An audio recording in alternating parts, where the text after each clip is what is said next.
Hi, Zoe here, and you're listening to It's Just Politics. This week, we're bringing you something a little different in your feeds. We're going to hear from the two candidates running in Michigan's Democratic U.S. primary. Today, Michigan Public's April Baer speaks with Michigan Congresswoman Haley Stevens. Tomorrow, we'll hear from former Wayne County health official Abdul El-Sayed. Here's April. This is Stateside. I'm April Baer. August's Democratic primary election in Michigan has captured national media attention. Voters and analysts are expecting to learn a lot about the mood and temperature of the Democratic Party with the outcome of the primary for an open U.S. Senate seat. The two leading candidates are Congresswoman Haley Stevens, who represents a swath of Oakland County north of Detroit, and Dr. Abdul El-Sayed, who's worked in public health for Detroit and Wayne County. We'll be talking with El-Sayed tomorrow. Today, Congresswoman Haley Stevens. Haley Stevens, welcome. Thank you. Having experience gives a candidate an edge often over opponents, but there are candidates who benefit from outsider image.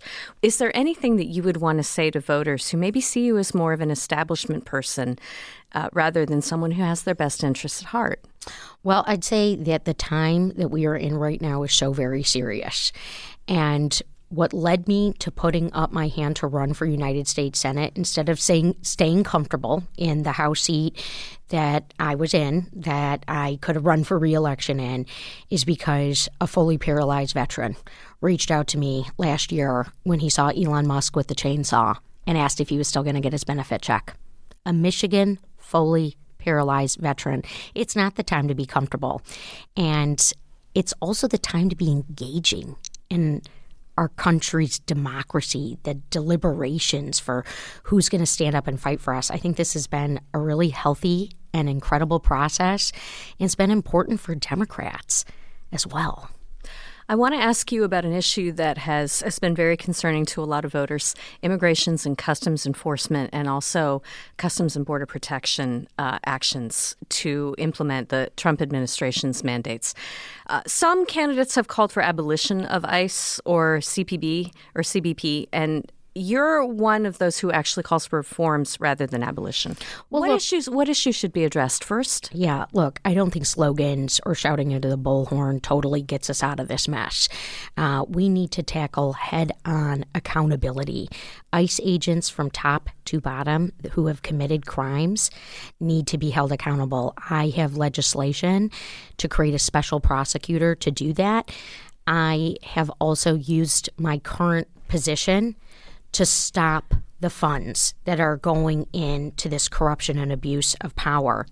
Let's move into an aspect of foreign policy. The war in Iran and some of the previous engagements that our allies have had in Gaza and Lebanon have raised questions about the degree to which U.S. foreign policy and national security priorities are being kept separate from those of our allies, in this case, Israel. What would you say to skeptics who may believe that you are not the person to influence the relationship? Well, look, Donald Trump has been completely out of control. He's got Napoleonic visions globally. He started an illegal war in Iran, totally outside the bounds of the Constitution. Americans, Michiganders, do not want that war, are paying the price for that war. And in terms of what motivates my work in the Congress and what is motivating my run for United States Senate, it is to push back on these abuses of power from Donald Trump and to make sure that Michigan is heard and getting a fair shake. We are getting screwed by Donald Trump's erratic tariffs, a rejection of proven 21st century industrial policy. Now, you mentioned Israel and longstanding Democratic alliance and some deep frustration around the failure of the Prime Minister of Israel, Benjamin Netanyahu, to bring us closer to the goal of peace. He has failed in that regard, and it needs to be called out. And we also need to continue to push for humanitarian aid, rebuilding of Gaza and Lebanon, and a two-state solution that brings peace and dignity to Palestinian people who have suffered tremendously because of this war and because of Hamas's leadership. And I think we need a two-state solution. that's how I'm always going to use my vote. The American or Israel Public Affairs Committee, or AIPAC, has spent a lot in this primary and has spent directly $9.3 million in support of you as a candidate and a total of $15 million on the race to this point, and we're only in primary season. What would you say this says about how AIPAC views Abdul and yourself? Look, I'd say this, that anyone who's individually supporting me and my campaign is doing so because of my track record around fighting for Michigan, delivering for Michigan. There is a huge and an extraordinary problem in our country with outside money. This has been going on for a very long time. When I first ran for Congress, the only, quote, outside money that got involved was through party committees. And now we're at a place where we see outside spending from a variety of groups. This is why I have been putting in reforms and voting and co-sponsoring legislation. And I'm being entirely transparent with the voters of Michigan about what I want to do when I get to the United States Senate and who I am. I'm a public servant fighting for us. You didn't feel pressed to return donations from AIPAC or maybe other groups. I understand that the campaign cannot control money that's spent outside of your own coffers, but you did not feel moved to return any of the donations, even when they've been questioned. I have received tremendous support from individuals across Michigan. I'll tell you that there was an event with a women's event with the party, primarily around Black women, and I was attending. I was excited to be there, and a gal approached me and she said, "I brought this for you," and it was a check for $100, and it was what she could contribute, what she could give, and I'm proud of how I've approached my campaign, how it's grassroots, and how my sleeves are rolled up, and how I've run all my campaigns. Haley, can you give us an example of how you have opposed the Netanyahu administration's policies in your time in Congress? Yeah, well, I've certainly stood up for the folks in the Palestinian community in the West Bank and called out some of the extreme settler violence. But most importantly, the deep work I've done in the Congress, very unlikely situation that I fell into with my constituent, Paul Whelan, who was taken by the Russians. And Paul is an incredible individual, started engaging in hostage efforts across the Congress and the co-chair of the hostage task force. As we know, on October 7th, hundreds of innocent civilians, 9 Americans were taken by Hamas, put into tunnels, and I worked regularly with colleagues. I led a resolution 414-0. Every voting member of Congress joined me to condemn Hamas' call for the release of the hostages. Those families, some who were American, deeply frustrated with Netanyahu, deeply frustrated with his government. And I joined them in that frustration. I worked tirelessly alongside them on behalf of our country, our Congress, and free and fair people who did not feel as though their government or a government was working effectively on their behalf.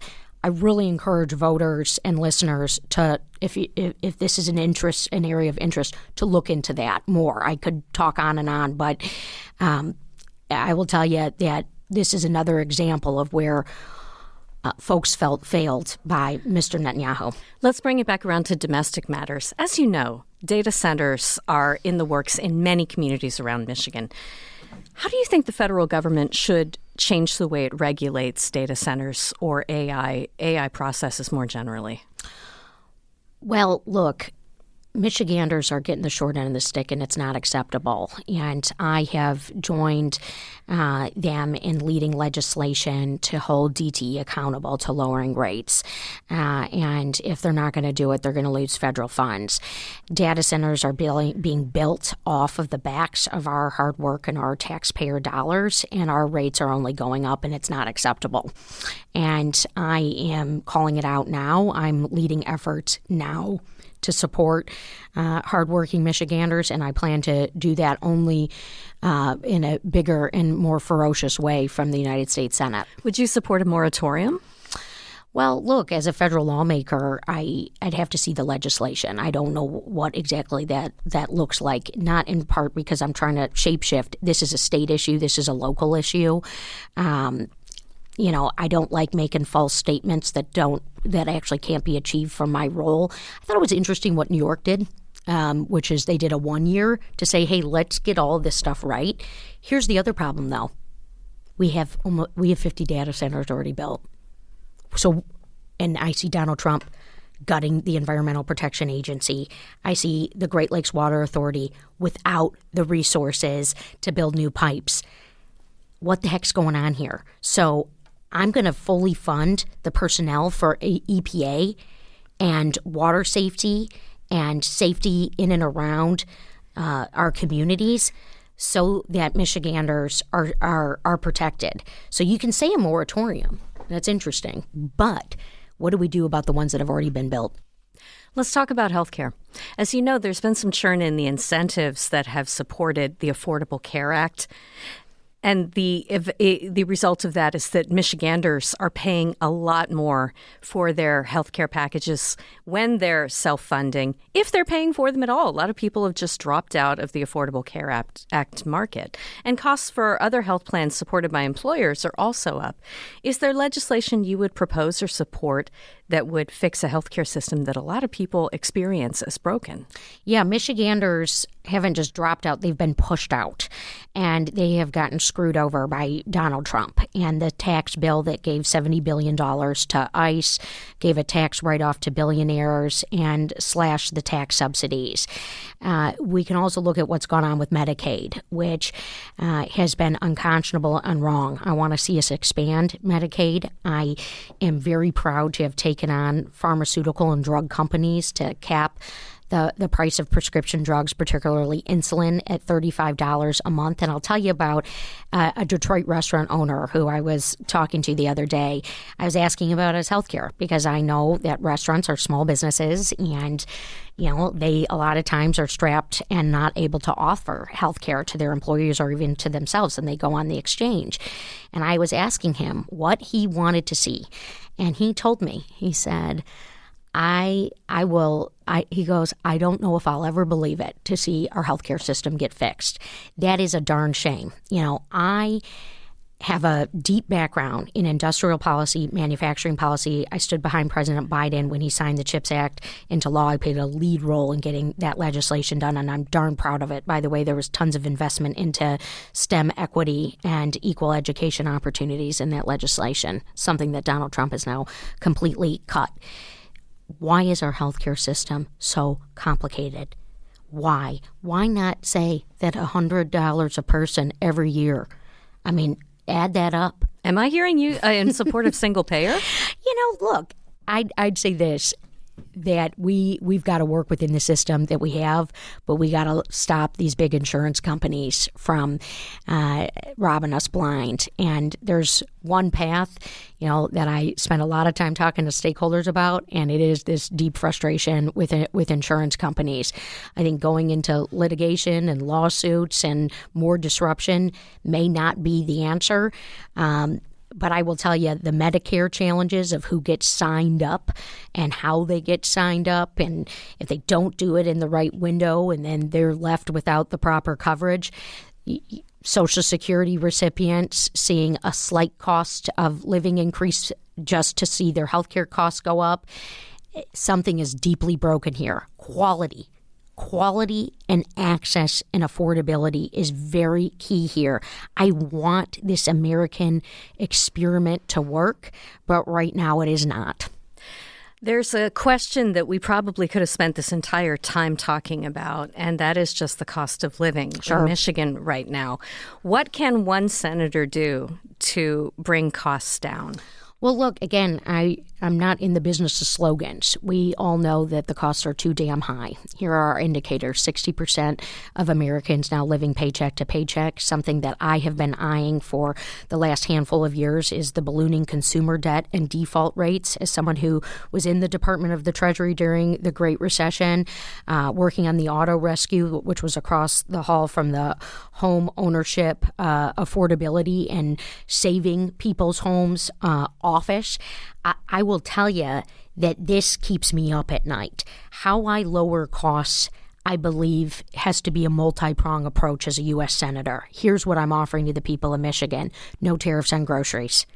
I started talking about this, and you immediately saw the administration start to take those steps. That needs to become law, because those grocery prices and our farmers who aren't getting any benefit from it, it's wrong, and we can address it. 2, the taking on these utility companies, Prolonged Power Outage Relief Act.